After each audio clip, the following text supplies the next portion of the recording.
Hello दोस्तों, स्वागत है आपके हमारे YouTube channel RKS master study 3 में। दोस्तों, जैसा कि हम लोग देख चुके हैं पोस्टर में ही कि ये क्लास 8 के माध्यमिक मूल्यांकन का टेस्ट हो रहा है दोस्तों, जो सभी प्रश्नों के उत्तर को हम देखेंगे। तो बिना देर किए वीडियो को शुरू करते हैं और बढ़ते हैं अपने पहले क्वेश्चन की ओर। दोस्तों, पहला क्वेश्चन हमारा है कि यथाशक्ति में निहित कौन सा समास है। दोस्तों, प्रश्न है कि यथाशक्ति में कौन सा समास निहित है।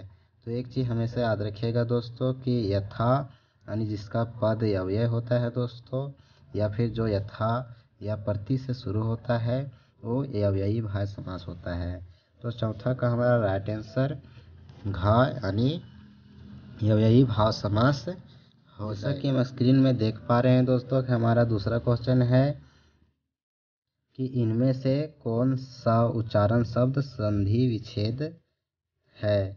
तो इसमें से उच्चारण का संधि विच्छेद जो है वो सही आंसर बी है, उत प्लस चारण। लिखित में से दो शब्दों का तत्भव रूप लिखें। तो हम लोग देख चुके हैं, यहाँ पे पूछ रहा है शीश का तत्भव या मातृ का तत्भव, पुष्प का तत्भव, कर्म का तत्भव।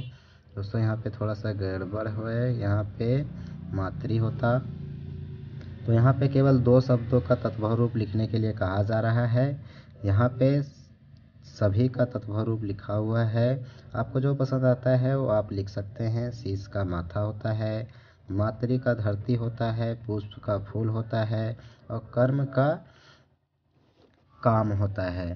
तो इनमें से चारों में से दो जो भी आपको पसंद है वो दो आप लिख सकते हैं। अगला क्वेश्चन है मातृभूमि से आप क्या समझते हैं। मातृभूमि से आप क्या समझते हैं। तो उत्तर यहाँ पे लिखा हुआ है दोस्तों, जैसे देख पा रहे हैं कि मातृभूमि का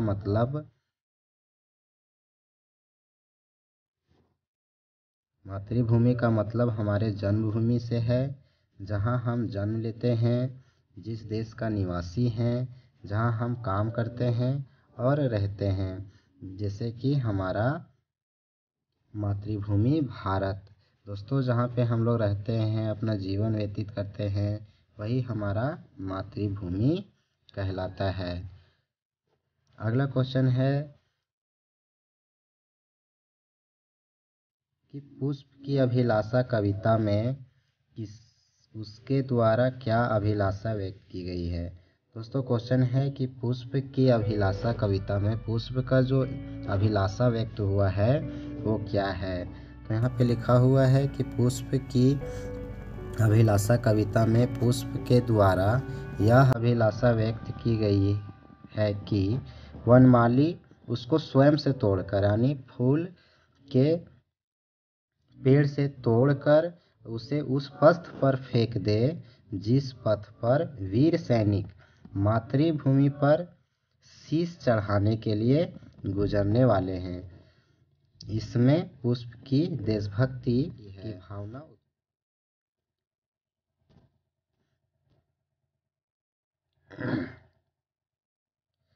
दोस्तों, मतलब ये है कि जिस रास्ते से वीर सैनिक युद्ध लड़ने के लिए जाते हैं, अपने शीश को निछावर कर देते हैं, अपनी जान दे देते हैं, उस पथ पर पुष्प पड़ना चाहता है।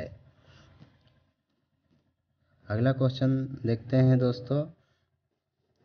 अगला क्वेश्चन है कि छोटा जादूगर के चरित्र की कौन सी विशेषताएं थी।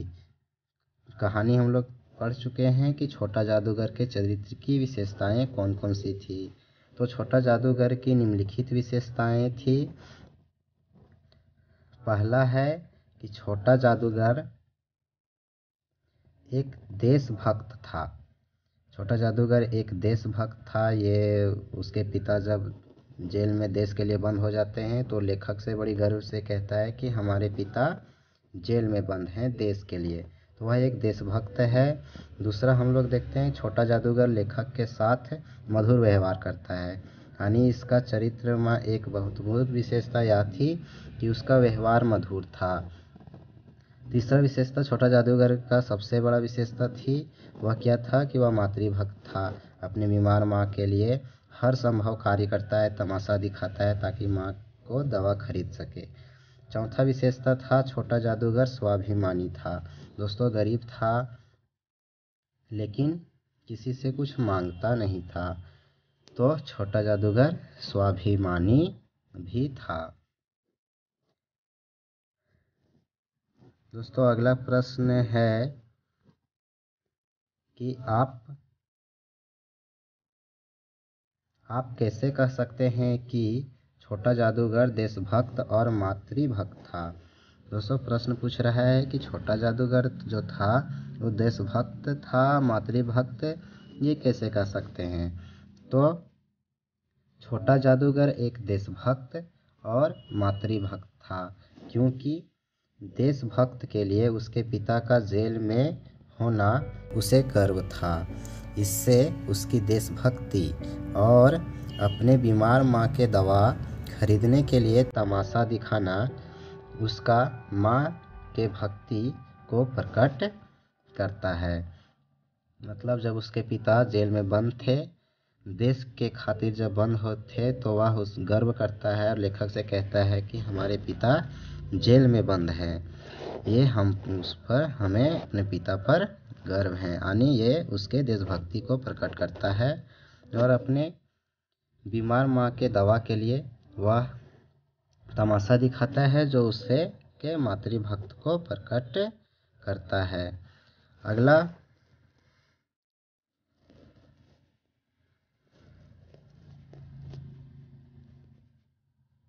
क्वेश्चन है दोस्तों कि मित्र का चुनाव करते समय हमें किन बातों का ध्यान रखना चाहिए। तो ये बहुत ही ज़रूरी हो जाता है कि हम अपने मित्र के चुनाव करते समय कुछ बातों का ध्यान रखना चाहिए ताकि हमें आने वाले जीवन में मुसीबत ना आए। तो किन बातों का ध्यान रखना चाहिए दोस्तों। पहला है कि उसके चरित्र और व्यवहार कैसा है। सबसे पहले जिससे को हम अपना मित्र बना रहे हैं उसका व्यवहार क्या है, चरित्र क्या है, इसको जानना बहुत ही ज़रूरी हो जाता है। दूसरा जो होता है वह उसका संगत या मित्र कैसा है। दोस्तों जिसको मित्र बना रहे हैं उसका मित्र कैसा है, उसके मित्र से भी उसका व्यवहार या चरित्र पता चलता है। तीसरा क्या है कि वह क्या गंदे चीज़ों का प्रयोग करता है। दोस्तों गंदे चीज़ों का मतलब होता है गुटखा, शराब, ये सब चीज़ का भी प्रयोग करता है। अगर ऐसा करता है तो ये हमारे दोस्त बनने लायक नहीं होता है। तो दोस्त को बनाने से पहले ये पता होना चाहिए कि उसका चरित्र और व्यवहार सही हो, उसका मित्र या संगत हो वह अच्छा हो और वह गंदे चीज़ों का प्रयोग ना करता हो। दोस्तों अगला प्रश्न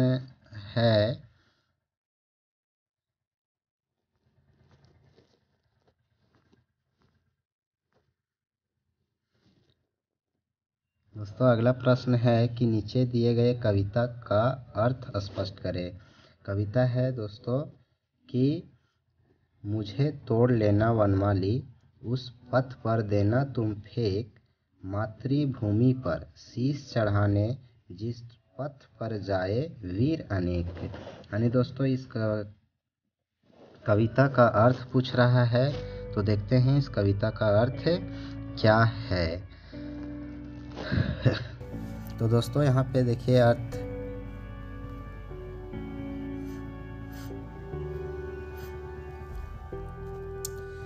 तो दोस्तों देखिए यहाँ पे अर्थ लिखा हुआ है। अर्थ क्या है कि पुष्प की अभिलाषा कविता द्वारा माखनलाल चतुर्वेदी जी कहते हैं कि जब वनमाली पुष्प की इच्छा पूछता है कि तुम्हारा कहाँ चढ़ना चाहते हो, अर्थात मंदिर में भगवान पर चढ़ना चाहते हो या फिर पत्थर पर चढ़ना चाहते हो या फिर किसी का गले का हार बनना चाहते हो, तुम क्या चाहते हो। तो उस समय पुष्प कहती है कि हे वनमाली, तुम मुझे तोड़कर उस राह में फेंक देना जहाँ शूरवीर मातृभूमि की रक्षा के लिए अपना शीश चढ़ाने जा रहे हैं। उन शूरवीरों के पैरों तले आकर खुद पर गर्व महसूस करूँगा।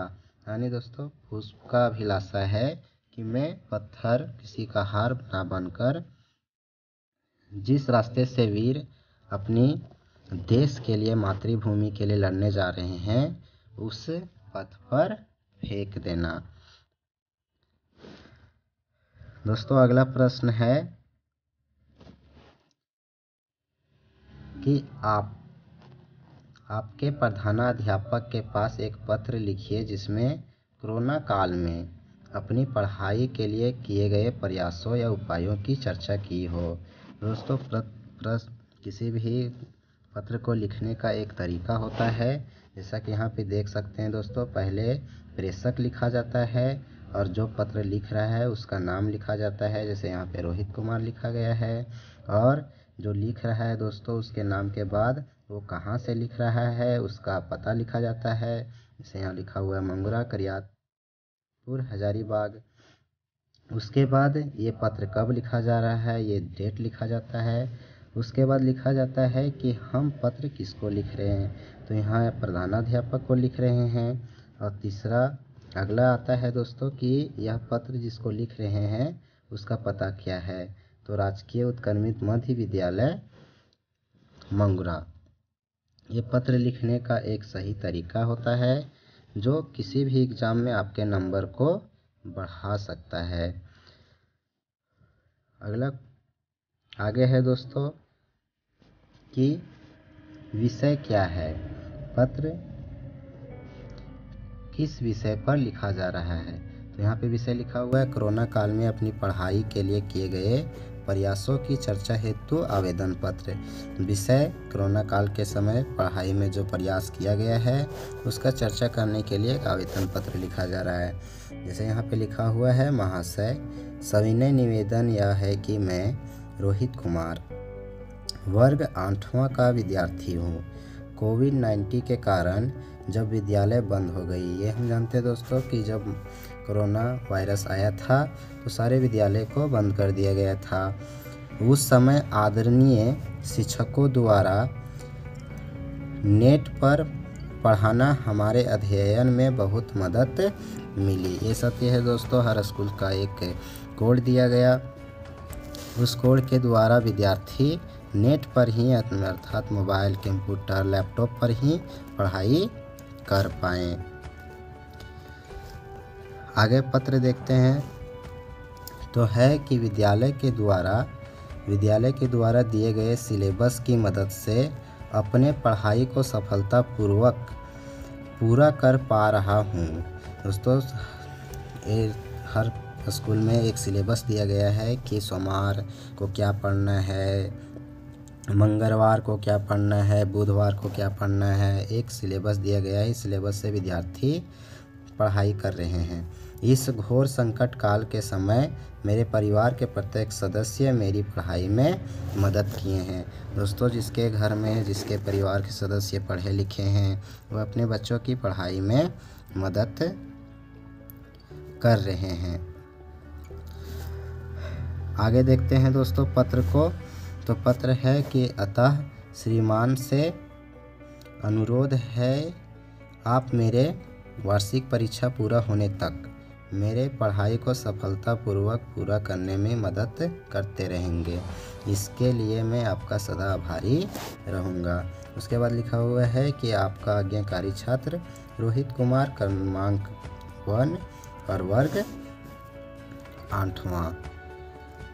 तो ये हुआ हमारा हिंदी का पूरा क्वेश्चन और उत्तर। दोस्तों अगर वीडियो अच्छा लगा हो तो हमारे चैनल को लाइक करें, कमेंट करें एंड सब्सक्राइब करना ना भूलें।